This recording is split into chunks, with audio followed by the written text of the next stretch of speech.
Hello there and welcome to Most Valuable Promotions and Real Fight Inc.'s Jake Paul versus Nate Diaz MVP face-to-face. I'm Ariel Helwani here at Happiest Hour, the best damn sports bar in all of Texas, for the launch of Paul versus Diaz's long-awaited fight week, presented by Celsius Essential Energy Drinks and live on DAZN Pay-Per-View globally, of course, this Saturday, August 5th.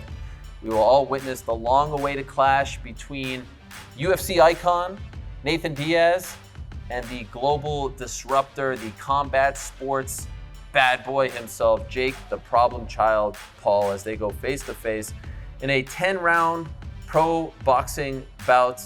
So we have been talking about this fight for quite some time, and I'm told they are in the building. And so without further ado, let's get to it. Paul Diaz, face-to-face, here we go. All right.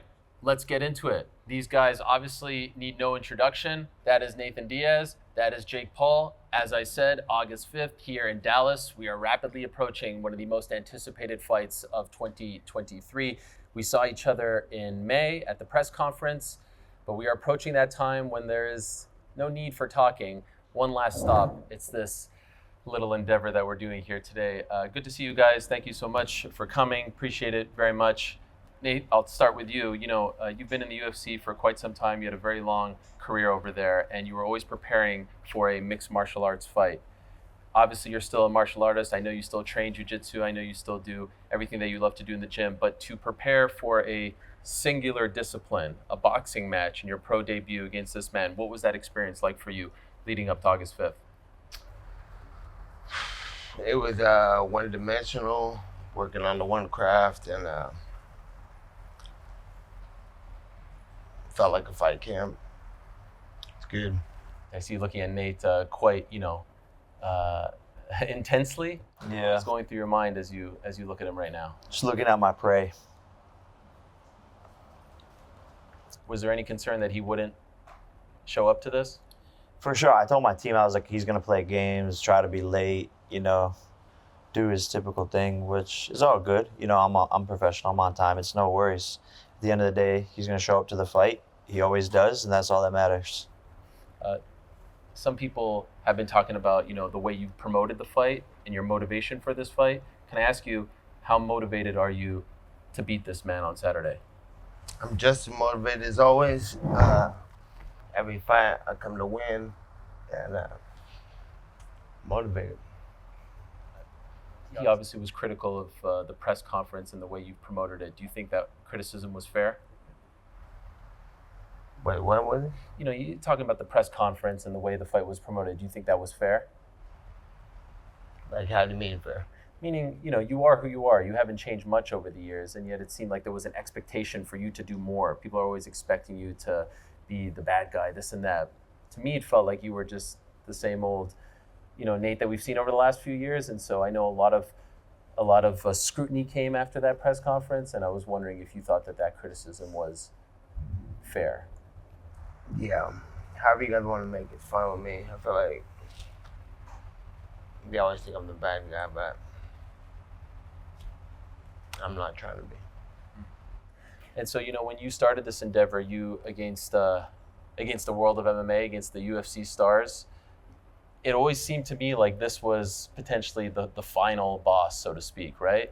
You go from Askren to Woodley, obviously Anderson Silva, big deal, but this is maybe the most beloved fighter in the history of the UFC. No one really hates this man, right? Everyone has a soft spot for him and his brother Nick.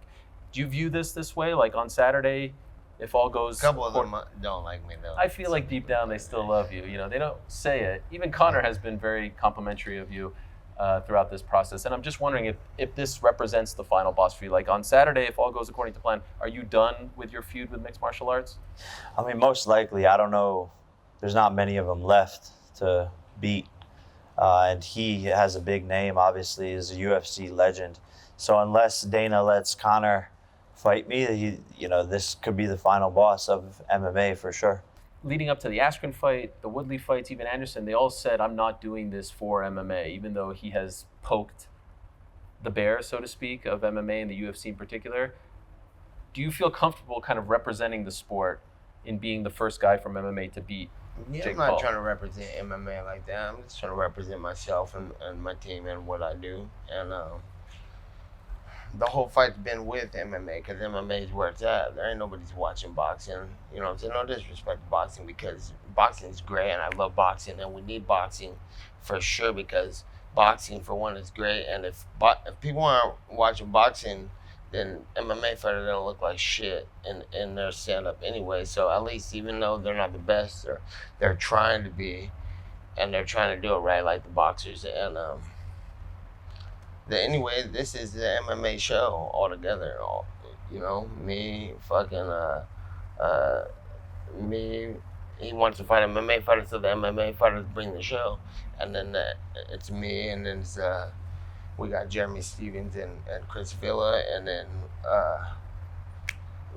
that's bringing a lot of attention to things. So even though we're boxing, we're doing one limited part of fighting. It's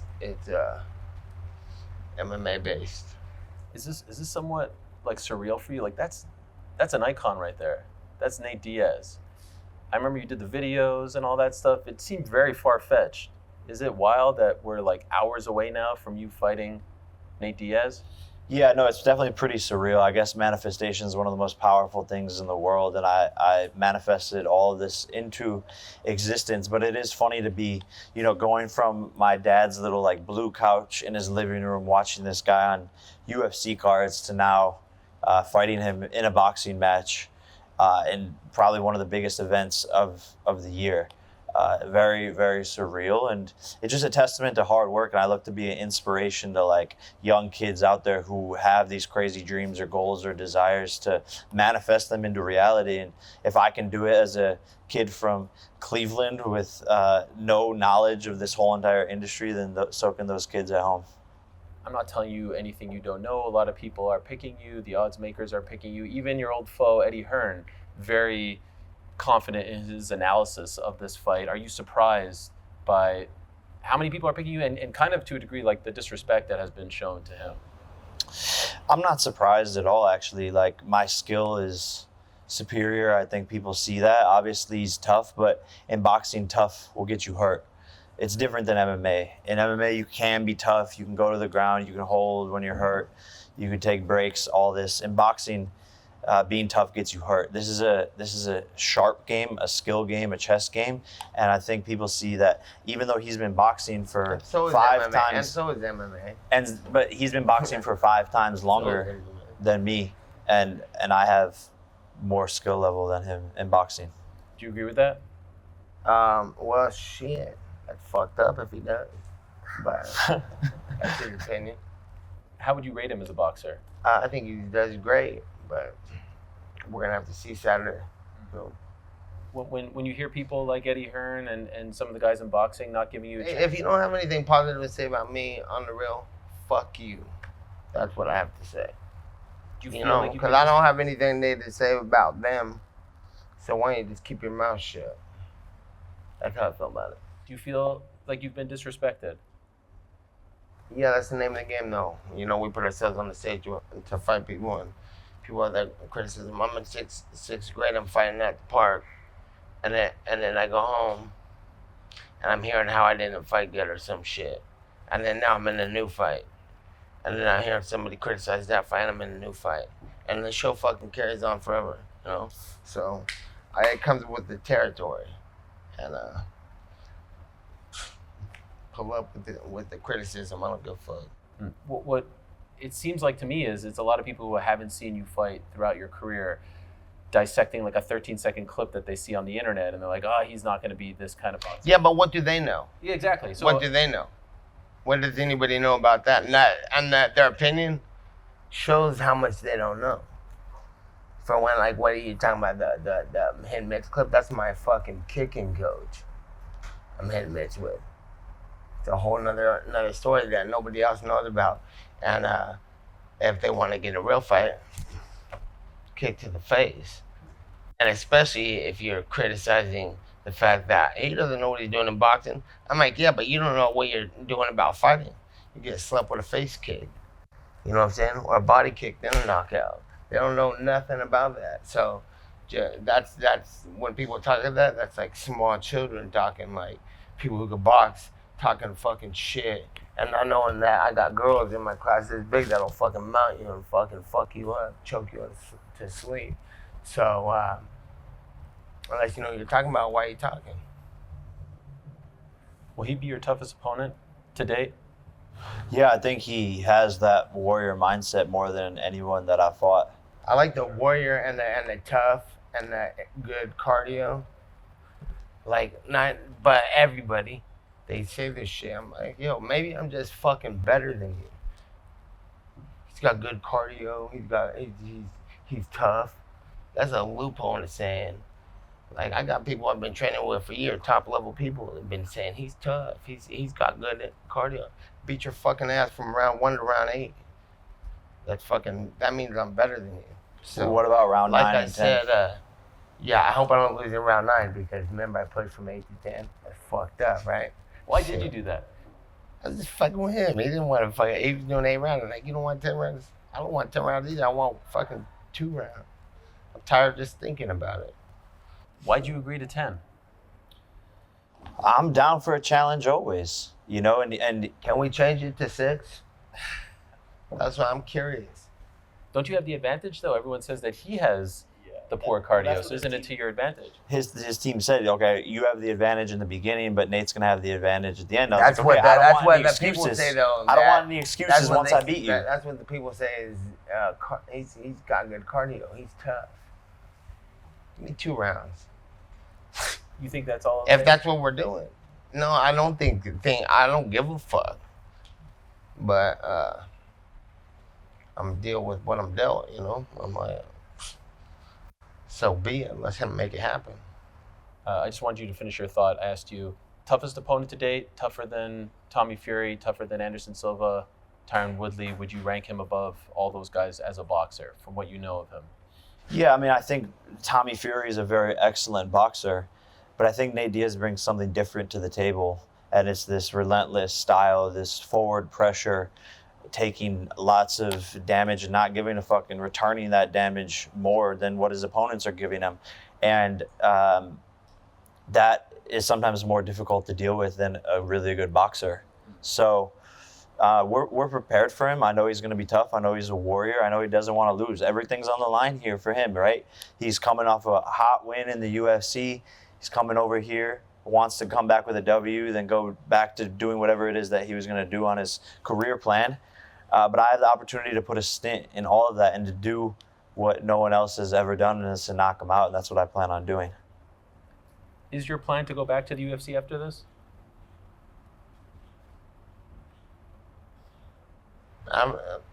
My plan is to fight him, and then when I get done with that, I'm gonna know what I'm gonna do. If I win, then I'll talk to UFC and see how they feel. If not, all is good. I'll do what I gotta do. If I lose, I'm finna haunt this motherfucker's life. What else? That's what fighting is. I'm trying to scare you, nigga, so don't try to scare me. You're what? I said, I'm not trying to scare you. I'm just saying that's what it is with everybody I fought. No, it's kill or be killed. There's no losing, because if there's losing, then you have to deal with me forever. Are you at peace with that idea? You have to deal with him forever if you lose to him. I don't necessarily understand the concept. Yeah, I know you wouldn't. You're new. But that's what it is. It's all good. That's the fight game. That's what it's with whoever, anybody. I have to deal with. Meaning the loss will haunt you forever. Oh no! I mean, I just lost and made $30 million. The loss will haunt you? It doesn't feel like a loss. I'm in a bigger fight now. You know what I'm saying? It's only a loss if you let it be a loss. I learned from it. Got more focus after it. Brought in a whole new team. Became a better person, a better man after that. Reset my priorities and my focuses. So it was actually a win. And it's only a loss if you let it be a loss. And I've already won in everything. That's what I've been saying. I've already won in everything. I've made it to the biggest level in 3.5 years. How many times I lose? What's my record again? You told me last time. I don't, something Can't remember. brought Hella 14. times. Then 16 and then I'm back, and then I'm 10 back, or- and then I'm back. I'm on the highest level again and again and again. Anyways, that's what I mean, haunting. I got people that beat me like 13 years ago. They're trying to fight me now, last year, the year before. Man, who really won? There ain't no losing in my world. You know, it's interesting. They just announced earlier this week, first time ever, DAZN and ESPN coming together to put on this pay-per-view. It'll be the most distributed and seen pay-per-view of Has that ever 2023. been done or no? That has never been done. These That's two first entities. time? Yeah, first time ever. And so I'm wondering, do you think that is happening because of you or because of him? Either way, both ways. Either way, good job. Good job, Jacob. Good job, Nathaniel. Do you think it's because of High his five presence? in the air. His presence or your presence, or is it the both of you combined? The both of us, you know. I think this is such a massive fight. It crosses so many audiences. He's done the numbers. I've done the numbers, and it's very interesting. And I think that's what makes it probably the biggest fight of the year. And that's what all the numbers are showing in the lead up. The commercial pay-per-view is trending higher than it's ever trended for any of my fights. Ticket sales higher than they've ever been for any of my fights. So clearly people want to see this, and that's why the biggest platforms are always going to want to get involved. You know, it's interesting. Covering his career for a very long time, he has always said that he would never fight someone who has fought his brother, right?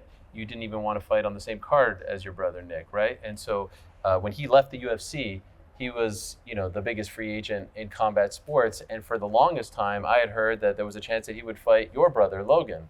And it almost seemed at one point like it was at the goal line. And then you somehow swooped in and got the fight when you're almost competing against your brother. How did that all play out? And was that awkward that you were both going for the same opponent? No, I think we had always wanted to do this fight. And once he became a free agent, those talks started right away. And my brother was the one trying to swoop in and take it from me, the opposite way around. How'd you feel about that? It is what it is. Business is business. You know, it's not new Logan behavior. But I mean, that's your fight. Like, if his brother was going for Mr. X, he would never swoop in and try They're to fight different that though. guy. They're different. They come from somewhere else. It's good. Well, they're businessmen too, first or whatever, and it's just different situations, bro. I wanted to fight him the whole time, but out of it too, because he's the fighter. He's the one who's been fighting everybody. Okay. So he was your top choice as well. Well, when he lost the fight, I was like, he didn't fucking lose the fight. So you only lose if you lose. So that was the fight to take. I don't want to fight his brother. His brother was there also. The option was there too, and it was a good option for sure. But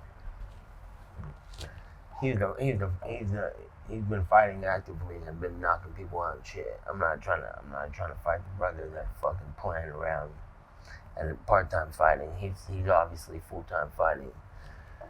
That was my problem in the UFC is they wanted to give me fucking fighters who were whatever.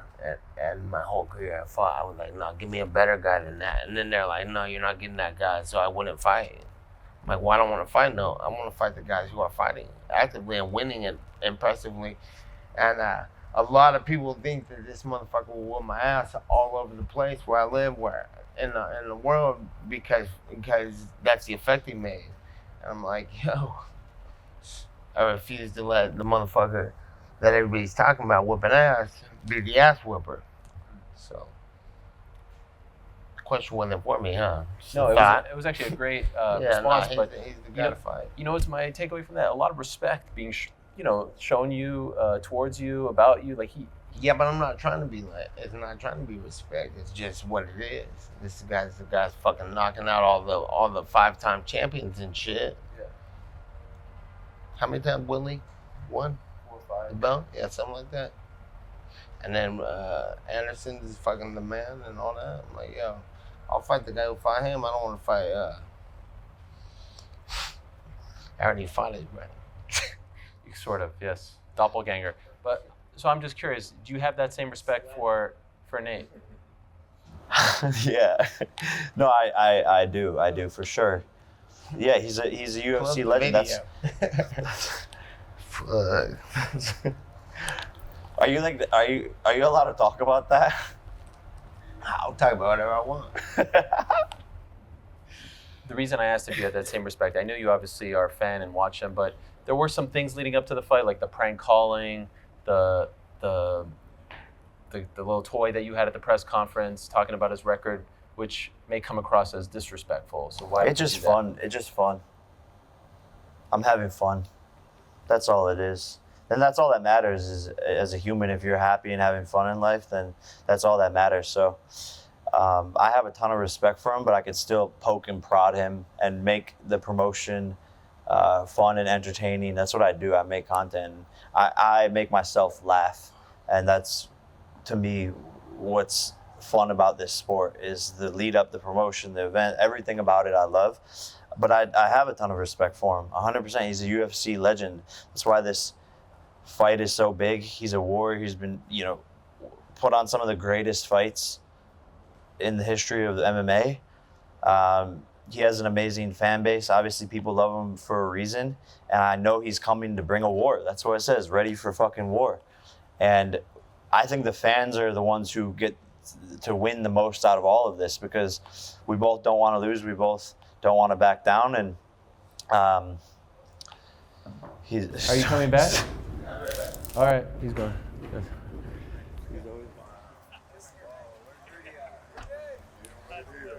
Well, just got word that he is in fact not coming back, so perhaps it wasn't a bathroom break. How do you feel about that? I think it's hilarious, actually. Why? It's just funny. Like he's like a insane individual. Like he's like sick in the head or something. I don't know, but it's very entertaining. Is it annoying? I'm entertained right now. You're not annoyed at all? Not at all. I think it's funny as fuck. And like now, just all the pages are just gonna put Nate Diaz leaves face to face. Like, except it was during like a really nice moment. You were complimenting him. So yeah, but he probably doesn't like compliments, Ariel. You think it would have been better if you were disrespectful if I would have and demeaned swearing him? at him? If I would have demeaned him, he probably would have stayed. He's like he likes BDSM. One of the last things I was going to ask him was, you put out the tweet, you'd like to fight him in MMA, in PFL, $10 million for the rematch. To the best of your knowledge, has he said yes or no to this? I think he's kind of like in the middle. I think he's wanting to see what happens Saturday and then maybe explore that option for sure. I think when I beat him on Saturday, he's going to want to get revenge. And you'll do it? Well, 100%. The offer doesn't expire before the event or anything like that? No, I'll do it regardless. I think it'd be fun to do an MMA fight, to test my skills, to train in a new craft. And I genuinely, from the bottom of my heart, think that I could beat him. Really? And when I do that, it's like the world will go into a fucking frenzy. Yeah. So you think you could beat him in boxing and MMA? Yes. Back to back? 100%. Would it be an immediate rematch? Would that be the ideal scenario, or would you need an extended period of time? I think I would need like 8 to 9 months to train MMA specifically. But people forget about my wrestling background. So if I'm the better striker and he tries to take me down to submit me, he's not going to be able to take me down. My takedown defense is great. So really then it becomes a standing up fight again. So then there's like kicks, obviously, which is what I would take 9 months to learn. But then it's really just a boxing match again. How do you win on Saturday? Sharp boxing. Everything's on point. All my punches are crispy, footwork crispy, high work rate, high output, strength, strong, faster than ever, amazing cardio. And he's going to run into the traps that I'm going to set for him. Knockout or decision? It's going to be a knockout. TKO maybe, but my goal is to be the first person to ever put him unconscious. KO. Wow, what a scene that would be. Jake, thank you very much for the time. Appreciate it. Nathan, thank you so much. Thank you, This was a Nate. blast. I really enjoyed it. And hopefully everything's okay. And we will see you very soon. Shake his hand. There he is. Always the professional. Thanks for watching.